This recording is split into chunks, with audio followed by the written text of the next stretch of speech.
What's up et catch addict et bienvenue dans cette nouvelle vidéo, c'est Jimbo et je serai votre commentateur aujourd'hui. Et aujourd'hui on se retrouve pour les résultats du SmackDown du 12 mars 2021. Vous êtes prêts? Bien au chaud.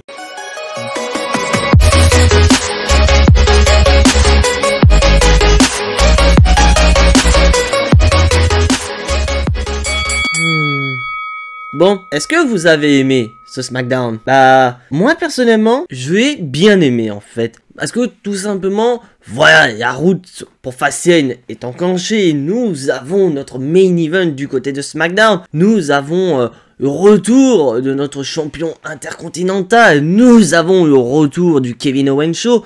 Donc, comment allait se dérouler ce SmackDown? Eh bah, on commence très fort. Donc, en effet, nous avons le vainqueur du Royal Rumble 2021 et la superstar classée X, Edge, qui arrive et qui nous rappelle que ce soir, nous allons avoir la signature de contrat entre Roman Reigns et Daniel Bryan pour Fastlane. Et là, Edge commence à rappeler le discours de Roman Reigns la semaine dernière à son égard en disant que voilà... Edge a choisi et que Roman Reigns tente de dissuader Edge d'aller affronter Roman Reigns pour WrestleMania. Et donc là, Edge répond à cette promo de Roman Reigns en disant que tout simplement, mais il comprend pas pourquoi Roman Reigns réagit comme ça, parce que tout simplement, c'est un peu paradoxal son truc. Parce que il veut qu'on le reconnaisse en tant que main eventer de WrestleMania, mais c'est ce que Edge vient de faire en le choisissant dans le main event de WrestleMania. Donc il lui dit, mais t'es complètement débile. Et maintenant, tu veux que je change ma décision, que j'aille par exemple taper champion du côté de Raw, plutôt que te taper toi, parce que tu veux pas tout simplement m'affronter, c'est quoi ton délire mec? Et là, suite à cela, il va commencer à attaquer Daniel Bryan, parce que bien sûr, Daniel Bryan, lui aussi, a peut-être ses chances d'être champion universel à Fastlane, et qu'au final, ce soit lui qui risque d'affronter Edge pour le main event de WrestleMania 37. Et donc, Edge dit, ouais, bah, je réponds à la provocation de Daniel Bryan, parce que Daniel Bryan a rappelé les faits que lui a catché plus de fois en un mois que Edge a fait depuis son retour à la WWE. Sauf que Edge lui dit, ouais mais tu catches peut-être beaucoup de fois, mais moi je catchais plusieurs fois contre des Undertaker, des Randy Orton, des John Cena, des Terry Funk, des Mick Foley, bref, vraiment des gros noms. Alors que Daniel Bryan, lui, affronte des noms qui sont pas vraiment connus comparé à ceux qu'a affronté Edge. Et là, Edge dit qu'il est là, c'est pas parce que, voilà, il veut revenir, non, c'est parce qu'il adore ça, il veut catcher, c'est sa raison de vivre, et il veut faire le main event de WrestleMania, il veut récupérer, voilà, tout simplement tout ce qu'il a perdu à la fin de sa carrière. Et là, donc, nous avons Daniel Bryan qui arrive et qui dit voilà, j'ai un respect infini envers toi, je connais ton parcours, voilà, que tu t'es arrêté, maintenant ça fait 9 ans que tu t'es battu, tu es revenu, bref, t'as tout mon respect. Et là, Daniel Bryan nous rappelle, il est fait à Elimination Chamber, que voilà, il s'est fait démonter par Roman Reigns et que Edge est arrivé et que Edge a pointé le logo de WrestleMania 37 pour affronter Roman Reigns à WrestleMania. Et donc, Daniel Bryan, ça a choqué. Et là, Daniel Bryan explique qu'il est dans l'esprit que cette route vers WrestleMania pourrait être son dernier. Donc, lui, en tant que dernier run pour WrestleMania, il veut finir de toute beauté, tout simplement, en allant dans le main event, en tapant le champion, et pourquoi pas devenir champion universel, bon, déjà à Fastlane, aller dans le main event de WrestleMania en tant que champion, et conserver son titre de champion à WrestleMania, un truc qu'il n'a jamais fait dans sa carrière, je vous le rappelle. Mais pour cela, Daniel Bryan doit aller à Fastlane, il doit affronter Roman Reigns et le battre, et après aller taper Edge pour conserver le titre. Et donc là, Edge dit ok, t'es peut-être meilleur que Roman Reigns, mais tu n'es pas meilleur que moi. Et là on peut voir que ça tape dans la tête de Daniel Bryan, ça fait très mal, et donc ça entraîne une bonne ambiance pour la fin de soirée avec cette fameuse signature pour Fastlane. Et là on passe au premier match de la soirée, match à 8, où tu as d'un côté les Mysterio et Street Profits contre les champions Roode et Ziggler qui ont fait leur retour, qui étaient absents depuis pas mal de temps, et Chad Gable et Otis. Et franchement, bah, le match, j'ai trouvé très correct, vraiment, on voit les Street Profits qui sont bien mis en évidence, et surtout de l'autre côté, j'ai bien aimé Chad Gable et Otis, car on voyait bien que Otis, pendant un moment, il était sur une pente assez dégueulasse et tout, il était au plus bas, et maintenant que WWE lui a fait faire son E-turn, et qu'au final il y a un peu plus de charisme, je trouve que Otis y est mieux. Mais ça ne l'a pas empêché de faire perdre son équipe, parce que tout simplement, c'est Street Profits et Mysterio qui ont remporté le match, et surtout, putain, Montez Ford, mais qu'est-ce que je kiffe ce catcheur. Oh là là, son Frog Splash du 7ème ciel, comme il appelle maintenant, un énorme Frog Splash habituel qui donne la victoire à l'équipe des Babyface, tout simplement, et donc, on se dirige très bien sur un Street Profits contre Roode et Ziggler pour le titre, donc peut-être bien pour Fastlane, parce que je vous rappelle que Fastlane ce n'est pas ce dimanche-là, mais c'est dimanche prochain, et je tiens à vous rappeler que nous avons eu une modification au niveau des heures, où nous allons avoir le kick-off qui commencera à 23 h sur la chaîne YouTube de la WWE et sur le Network, et le show démarrera à minuit heure française sur WWE Network. Et bien sûr, je serai en live sur YouTube pour couvrir cet événement. Et là, donc on passe au deuxième match de la soirée, Murphy contre Cesaro. Bon, voir Cesaro dans un ring, ça me gêne absolument pas, mais je ne comprends pas l'intégration de Murphy dans cette rivalité, sachant qu'la semaine dernière, Murphy a proposé ses services à Seth Rollins, mais Seth Rollins y a refusé, donc est-ce que, entre deux, de manière totalement secrète, est-ce que Seth Rollins a finalement accepté la proposition de Buddy Murphy? On sait pas du tout. Et donc voilà, une petite interview de Seth Rollins comme d'habitude, il a proposé son aide à Cesaro, Cesaro a refusé, maintenant voilà ce que ça ramène. Et donc le match, même match que la semaine dernière, que voilà, j'ai bien aimé voir vraiment Cesaro, monstre de puissance, mais foutez-le dans un match de championnat, c'est pas possible les mecs. Et donc au moment où il porte son Cesaro swing sur Murphy, nous avons Seth Rollins qui est arrivé, Seth Rollins démonte Cesaro, avec des stompes, des coups de chaise, etc. Et il a fallu que ce soit les officiels qui ont dû séparer Seth Rollins. Et là, j'étais mort de rire sur une image où tu vois Jimmy Noble et Seth Rollins qui sont vraiment côte à côte, parce que c'est Jimmy Noble qui écarte Seth Rollins. Et ça m'a fait rappeler à l'époque où Seth Rollins était membre de l'autorité et que Jimmy Noble faisait partie de sa fameuse J&J Security. Et à noter qu'après, quand Seth Rollins a remonté à rampe et parti backstage, nous avons Shinsuke Nakamura. Shinsuke Nakamura qui confronte Seth Rollins, donc nous avons un duel de regard entre les deux. Donc c'est à se demander quelle va être la suite pour Seth Rollins. Est-ce que la semaine prochaine nous allons avoir par exemple Seth Rollins contre Shinsuke Nakamura, et que nous avons finalement l'équipe Nakamura et Cesaro qui ont finalement fait un face turn, et ils vont peut-être pourquoi pas revenir en équipe pour confronter peut-être pourquoi pas Seth Rollins et Murphy. Et là on passe au Kevin Owens Show, où juste avant nous avons Kevin Owens qui était en backstage, qui était en train de préparer ses petites fiches, et nous avons Sami Zayn qui arrive et qui propose à Kevin Owens d'être dans son fameux documentaire de conspiration contre Sami Zayn. Mais Kevin Owens s'en bat les couilles frère, parce que oui, il y a un Kevin Owens Show à préparer, sachant vu ses invités. Et donc on commence par le Kevin Owens Show. Donc Kevin Owens qui nous rappelle ça lui fait très plaisir d'être de retour, parce que c'est vrai, nous avons pas vu Kevin Owens depuis Elimination Chamber en fait. Et donc voilà, ça a été très difficile, mais il est content, etc. Aussi bien physiquement que mentalement, voilà, ça a été des montagnes russes pour Kevin Owens, mais voilà, maintenant c'est de l'histoire ancienne.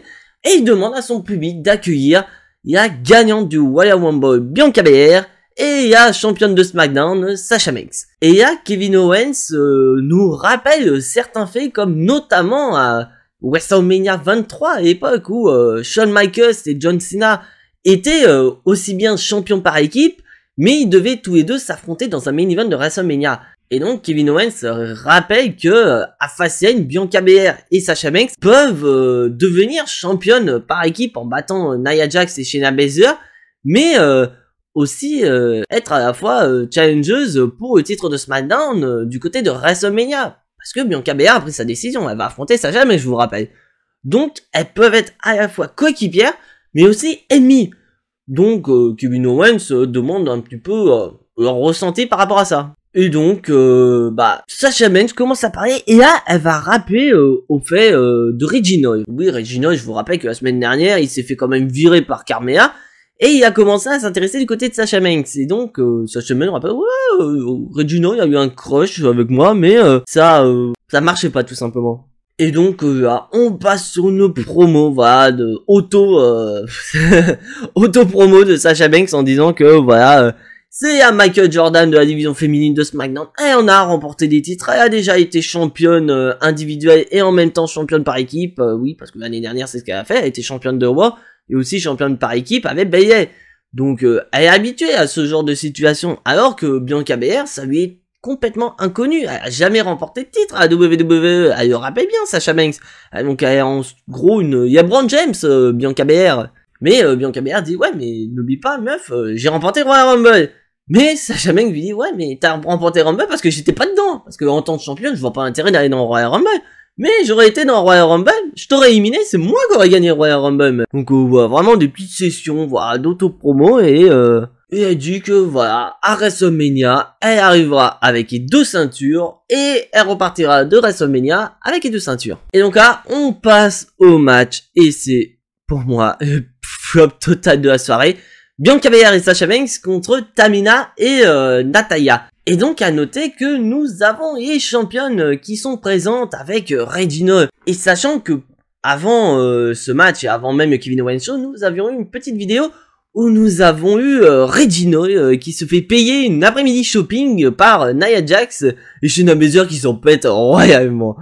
Et là tu vois Regina qui essaye tout un tas de vêtements, etc. Nia Jax qui est contente, elle trouve même des vêtements bien pour Regina, donc elle fait des photos et tout avec Regina, et je sais pas ce que vont faire WWE avec ça, parce que là, ça pue, histoire d'amour entre Regina et Nia Jax, et tu vois à côté Shayna Baszler, qui s'en fout, mais royalement, elle est sur son portable en train de jouer, je sais pas, en train de faire des stories Instagram, je sais pas, mais elle s'en fout totalement. Et le match, bah, n'a servi qu'à une seule chose, c'est créer des tensions entre Bianca Belair et Sasha Banks, tout simplement. Parce que nous avons à un moment donné, Nia Jax qui est en train de vendre Regina aux commentateurs en disant hey, regardez ce qu'il porte, c'est génial et tout, j'adore et tout.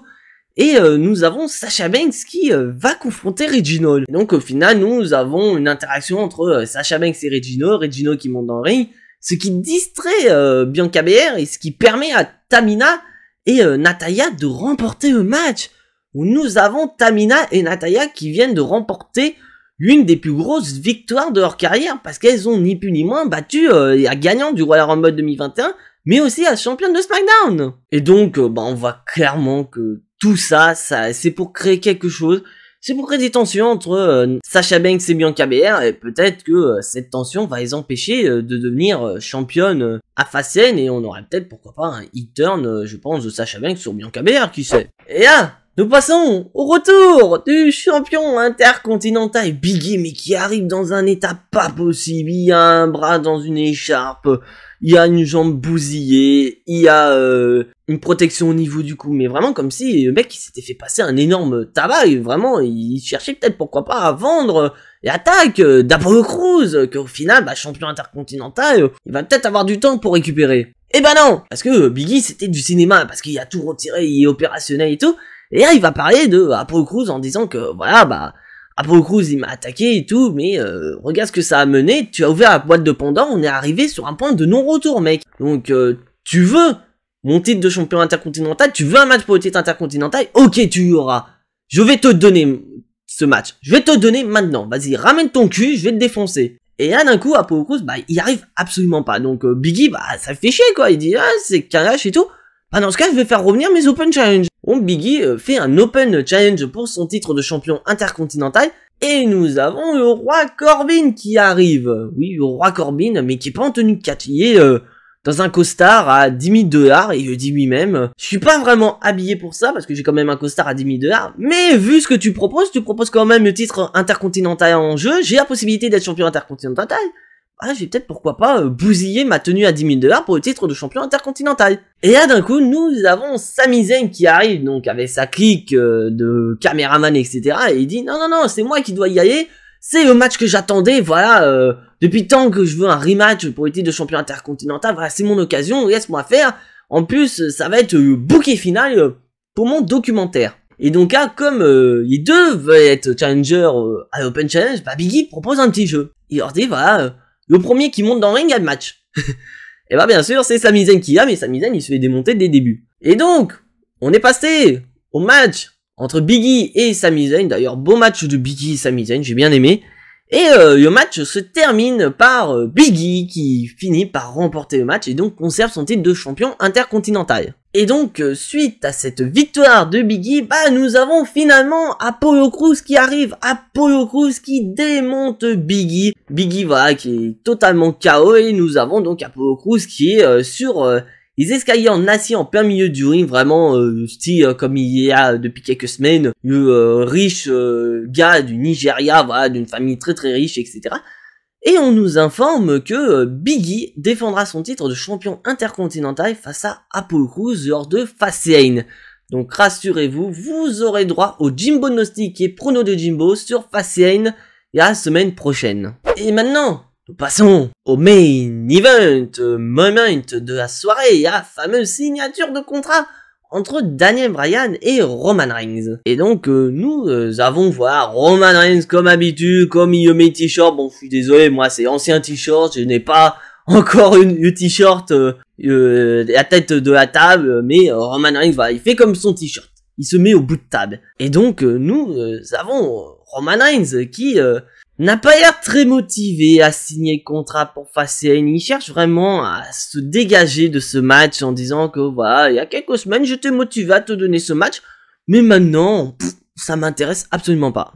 Et donc Daniel Bryan commence à s'énerver et donc Daniel Bryan signe le contrat et il commence à provoquer Roman Reigns vraiment dans les sujets que Roman Reigns ça va énerver direct. Donc vraiment tout ce qui est tête de table, la famille, le titre universel et tout le tintouin, le manque de respect envers la famille. On ça a pour but vraiment d'énerver Roman Reigns et c'est que ça marche en plus parce que Roman Reigns signe effectivement le contrat. Donc ça y est, c'est officiel, nous avons Roman Reigns contre Daniel Bryan pour Fastlane. Et donc Daniel Bryan, suite à cette signature de Roman Reigns, dit que fais gaffe parce qu'à ce Fastlane, je vais te faire taper comme j'ai fait taper ton cousin Jey Uso. Et là, nous avons Jey Uso qui commence à s'énerver parce que voilà, il en a marre que Daniel Bryan ne respecte pas Roman Reigns, il en a marre que Daniel Bryan ne respecte pas la famille.